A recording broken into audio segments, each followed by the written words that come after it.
அஸ்ஸலாமு அலைக்கும். வணக்கம். நாங்கள் வந்து கல்யாணம் ஆகி எங்களுக்கு 8 வருஷம் ஆகுது. பல பிரச்சனைக்கு அப்புறம் கடைசியாக மங்கையர்கரசி மேடமை பல்லாவரத்தில் மீட் பண்ணோம். ஒரு 4-5 வருஷத்துக்கு முன்னாடி அவங்கள மீட் பண்ணோம். அவங்க ஃபஸ்ட்டே சொன்னாங்க ஷார்ட்டாக முடிக்கிறதுக்கு. கேட்காம வேறு ஒரு ஹாஸ்பிட்டலில் ஒரு வாட்டி செகண்ட் ஆப்ஷனாக செக் பண்ணி போனோம். அங்கேயும் சரியாக வரல. கடைசியாக மங்கை மேடம் சொல்லி அவங்க வந்து இங்கே A4 ஹாஸ்பிட்டலில் ரெஃபர் பண்ணாங்க.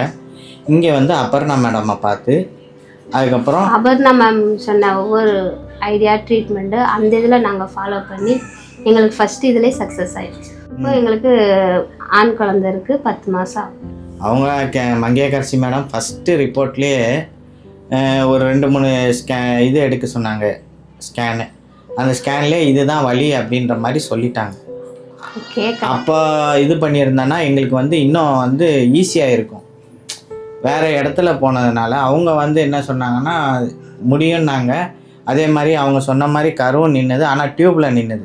அந்த டியூப்பை தான் மங்கையர்கரசி மேடம் ஃபஸ்ட்டே சொல்லிட்டாங்க, டியூப்பில் சதை வளர்ந்துருக்கு, உங்களால் வந்து இது பண்ண முடியாது அப்படின்னு. வேறு இடத்துல போனோன்னா அது வந்து பெரிய பிரச்சனையாகிடுது. அவங்களுக்கு டியூப்பில் இருந்து டியூப்பு எடுத்து ஆல்ரெடி 2 ஆப்ரேஷன் பண்ணி அடுத்து 3ஆவது தான் சரி நம்ம ஃபஸ்ட்டே அந்த மேடம் சொன்னாங்க, அவங்க சொன்னது கரெக்டாக இருக்குது அப்படின்னு சொல்லிட்டு தான் நான் மறுபடியும் மங்கையர்கரசி மேடம்கிட்டே வந்தேன். இங்கே A4 ஹாஸ்பிட்டலில் எங்களை பார்க்க சொன்னாங்க. சரி நாங்களும் வந்தோம். வந்து அபர்ணா மேடம் பார்த்தோம். இந்த மாதிரி பண்ண முடியும், எல்லாம் ஸ்கேனும் பண்ணிட்டு நார்மலாக இருக்குது, உங்களால் IVF நல்லா பண்ண முடியும் அப்படின்னு சொன்னாங்க.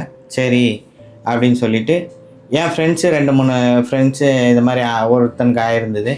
அவன் என்ன சொன்னான்னா ஹாஸ்பிட்டல் பக்கத்துலேயே வீடு பார்த்துக்கோ, அதுதான் நல்லதுன்ற மாதிரி சொன்னான். அதே மாதிரி நான் வீடு பார்த்து ஒவ்வொரு டைமும் ஒவ்வொரு மாத்திரைக்கும் இவங்க இன்ஸ்ட்ரக்ஷன் இந்த டைமுக்கு சாப்பிட்ணும் அப்படி இப்படின்னு சொன்னாங்க. அலாரம் வச்சு அந்த சமயத்தில் என்னெல்லாம் பண்ண முடியுமோ அதை எல்லாத்தையும் பண்ணோம். அதில் எங்களுக்கு கொஞ்சம் லெஸ் ஆகிடுச்சு. நல்லா லேஸ் ஆக்கி வச்சான். A4 ஹாஸ்பிட்டலில் ஒவ்வொரு நர்ஸுமே சரி நல்லபடியாக எங்களுக்கு இது பண்ணாங்க. இப்போ எங்களுக்கு சக்ஸஸ் ஆயிடுச்சு. அல்ஹம்துலில்லாஹ்.